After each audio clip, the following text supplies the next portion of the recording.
You may have realized that being healthy feels different than it did in the past now that you're over 50. If you want to maximize your health potential but don't have time to read through overwhelming pages of Google links, this is the show for you. Welcome to Healthy Tips After 50. We love doing the research, finding solutions, talking to health experts, and learning what works and what doesn't. Now, your host. She spent the last 25 years dedicated to feeling her best and is here to share her best findings with you, Susan Rosen.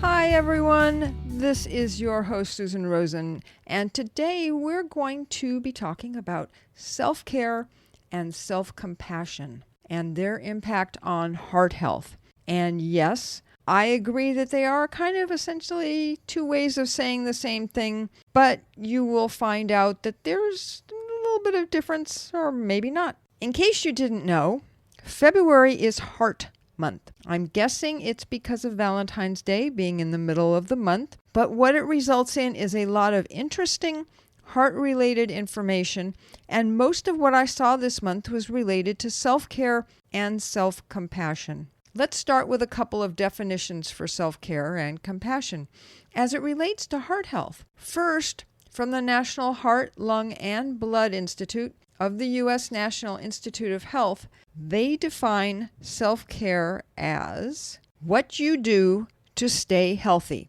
It's also what you do to care for any health problems you have, such as high blood pressure, diabetes, or mental health disorders. And it's heart healthy living, unquote. Next is a definition of self-compassion from a newsletter article about a new study that was published in Health Psychology. Self-compassion is the practice of being understanding and forgiving to ourselves when we stumble or fail, and a way to be good to your heart. That sounds pretty good to me.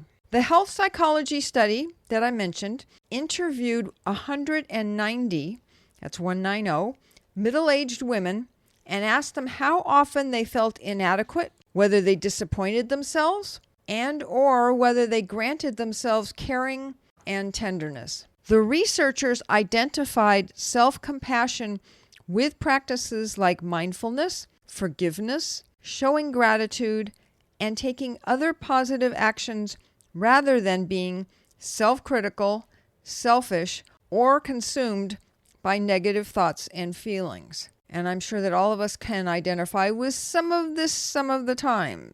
So listen up. What they found was that middle-aged women who scored higher on the self-compassion scale, in essence practiced self-compassion more, had less plaque buildup on their carotid artery walls, which is a major risk factor for developing cardiovascular disease, compared with women who did not manage their emotions in the same way.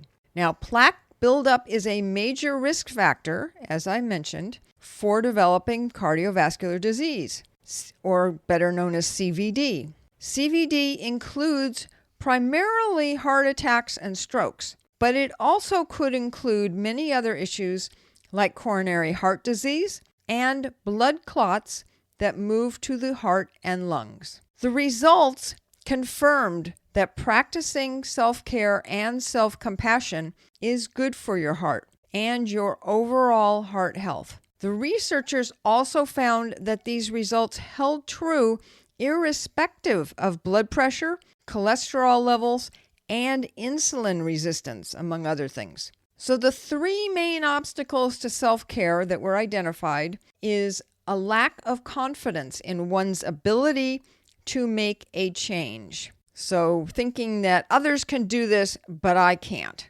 That sort of thinking. Depression, defined as a serious mood disorder that affects how you feel, think, and handle daily activities. So for example, sleeping, eating, or working. Little minor details in all of our lives. The third is having more than one health concern. So that could be that you're overweight, maybe you're underweight, diabetes, muscular dystrophy, or MS as well, things like that. So if you're dealing with any of these kinds of issues, you should reach out to someone to help you deal with and or work with them.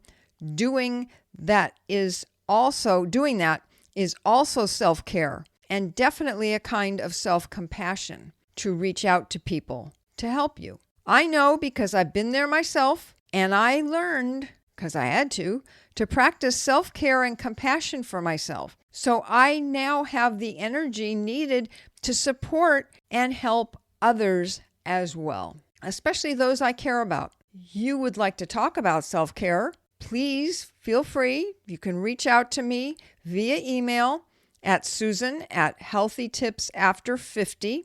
That's all spelled out except for 50, which is 50.com, or message me on Facebook Messenger. It's Susan E.